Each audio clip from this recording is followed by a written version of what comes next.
In the hidden corridors of history, where power and mystery intertwine, there existed figures who straddled the line between the ordinary and the extraordinary.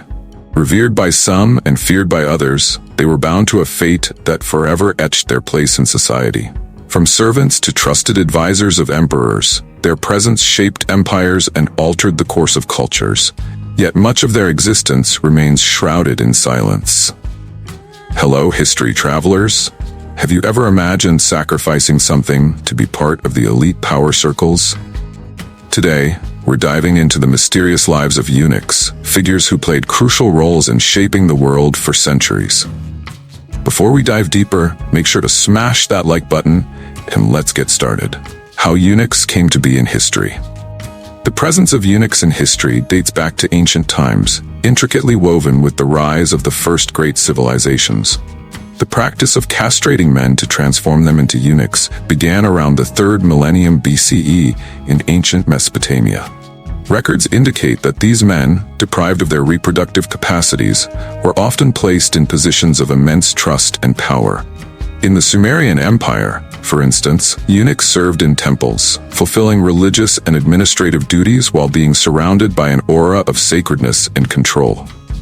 One surprising example comes from the Assyrian Empire, which thrived between the 9th and 7th centuries BCE. In this society, eunuchs held important military roles. Records suggest that Shamshi-Ilu, a eunuch, was one of the empire's greatest generals, leading military campaigns and governing provinces. This military power wielded by eunuchs was unusual in a society that celebrated male virility and strength. However, for Assyrian kings, castration was a guarantee that these men would never seek to establish their own dynasties, ensuring their undivided loyalty to the throne. Eunuchs in ancient Egypt. Beyond the Middle East, another civilization that adopted the practice of castration early on was ancient Egypt, where eunuchs served in the pharaoh's court. A curious and emblematic account involves Pharaoh Thutmose III of the 15th century BCE. His court included eunuchs who served as guardians of the royal harem, protecting the pharaoh's wives and concubines, and ensuring that no threats to the royal bloodline emerged. Some royal tombs even depict eunuchs in wall carvings, always close to the women of the palace, symbolizing their role as faithful protectors, yet paradoxically, distanced from any personal desire or ambition. Roles and treatment of eunuchs. Eunuchs held a wide range of roles in ancient societies, varying depending on the time and place. However, their most famous and perhaps most enigmatic role was that of guardians of the royal harems. In Persia, during the Achaemenid dynasty between the 6th and 4th centuries BCE, eunuchs occupied positions of absolute trust. They were the only men allowed inside the royal harems, where the king's wives and concubines resided. This ensured the royal bloodline remained untainted, and that political intrigue would not emerge from within the palace itself. Another example of the complex roles of eunuchs is found in the Byzantine Empire. During the reign of Emperor Justinian in the 6th century, a eunuch named Narses played a key role not only as an advisor, but also as a brilliant military commander. He led successful campaigns against the Goths, reclaiming territories for the empire. Narses, a man often scorned by his peers due to his castration, proved to be one of the most effective generals in Byzantine history. This highlights the trust that rulers placed in eunuchs, whose personal ambitions were deemed secure due to their condition. Eunuchs in Imperial China. One of the most remarkable examples of eunuchs in history comes from Imperial China, particularly during the Ming Dynasty between the 14th and 17th centuries. Eunuchs reached unprecedented power within the imperial court. One of the most famous eunuchs in history was Zheng He, a renowned explorer and naval commander. Despite being a eunuch, Zheng He led a fleet of over 300 ships and 30,000 men on expeditions that took China to establish contact with India, Southeast Asia, the eastern coast of Africa, and, according to some theories, even the Americas. This reveals the immense trust the emperor placed in eunuchs, allowing a castrated man to play such a central role in shaping the empire's destiny. However, not all eunuchs were treated with such respect. In ancient Rome, they were often targets of disdain, particularly by the military class. The Roman philosopher Seneca made sarcastic remarks about eunuchs, suggesting their lack of virility made them inferior beings. This highlights the duality of a eunuch's life. While they held positions of power and trust, they were often subject to cultural and social prejudices due to their castration. How the practice of eunuchs spread. The practice of transforming men into eunuchs wasn't confined to the Middle East. It spread across many influential regions, each adapting the practice to fit their societal structures.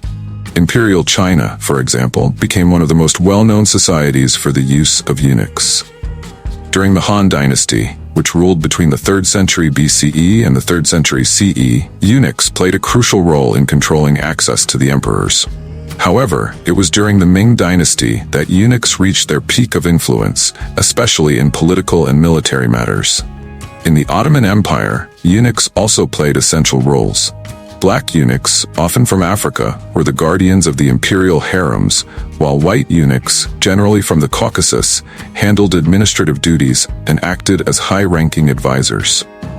One impressive example is Basir Aga, a black eunuch who, during the reign of Sultan Ahmed I in the 16th century, became one of the most powerful men in the Ottoman Empire. Basir Aga not only managed the harem but also accumulated immense political power, directly influencing the Sultan's decisions and even the appointment of ministers. The process of emasculation. The process of emasculating future eunuchs was brutal and traumatic in many cultures. Castration often occurred in childhood, typically between the ages of 8 and 12. The selection of boys varied. Some were captured during wars, others were sold by their families, particularly in times of poverty.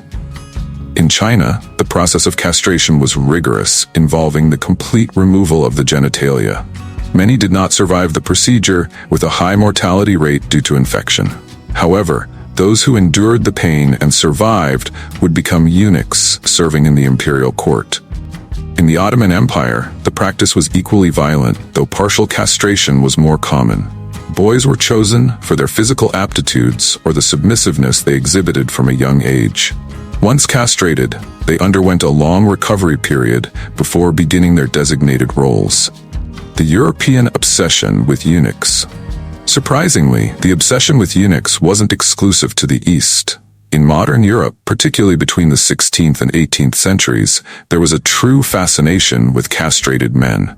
This was most evident in the world of the arts, where castrated male singers became opera superstars. Castrati were castrated before puberty to preserve their high-pitched voices, a sound that captivated the European elite. Figures like Farinelli, one of the most famous castrati in history, were revered throughout Europe, and the demand for these voices reached such heights that many boys were castrated in hopes of making it big in the theater. It was a strange fever that combined the quest for artistic perfection with the brutal reality of child mutilation. However, this obsession also reflected an odd duality. While Europeans admired the beauty of the castrati's voices, the practice of emasculation was still met with revulsion by many. It was as if the art justified the sacrifice, even though few were willing to admit the horrors behind it. Eunuchs in the Islamic world. In the Islamic world, the practice of castration was also widespread. In the Abbasid Caliphate, which ruled from the 8th to the 13th centuries, eunuchs were a constant presence in the court and state administration. They served as guardians of the harems, military commanders, and financial administrators. An interesting example is Caliph al-Mu'tasim, the 8th Abbasid Caliph, who placed extreme trust in his eunuchs for governing the empire. The fact that eunuchs were chosen for such critical roles reflects how much this practice had spread across various cultures, and how it became synonymous with unquestionable loyalty to the ruler. The final legacy of eunuchs. Now that we've journeyed through the intriguing history of eunuchs, from their roles as powerful advisors and commanders to the brutal practices behind their creation, it's clear that these figures left a complex legacy. They navigated the highest echelons of power, often in societies that revered them for their loyalty, but scorned them for their altered bodies. Whether in the courts of emperors or on the stages of European operas, eunuchs embodied both the heights of influence and the depths of sacrifice. Their stories are a testament to how human societies have shaped and controlled power throughout history, often at the expense of individuals whose bodies were transformed into symbols of submission and authority. What do you think?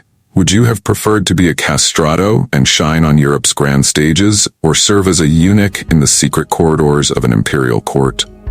Your perspective is valuable to us, so leave a comment and join the conversation. Don't forget to like and subscribe to the channel. Your support helps a lot. If this video resonated with you, share it with others, and we'll see you next time. Stay peaceful and stay curious.